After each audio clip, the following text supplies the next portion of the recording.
Slide the ferrule onto the cable. Leave a length of cable at the end of the ferrule that's approximately the diameter of the cable. Insert the ferrule into the dies of the swedger. Depress the rear of the foot pedal on the swedger pump. Only let the dies close about halfway. Don't let the dies close all the way on the first cycle. Press the other end of the foot pedal to open the dies. Turn the ferrule 45 degrees. Then depress the foot pedal to close the dies, and again, only let the dies close about halfway. Press the foot pedal to open the dies. Turn the ferrule another 45 degrees and press the foot pedal to close the dies.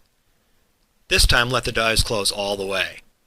Press the foot pedal to open the dies, and repeat the process several times, each time rotating the ferrule another 45 degrees, until the ferrule is completely smooth all the way around.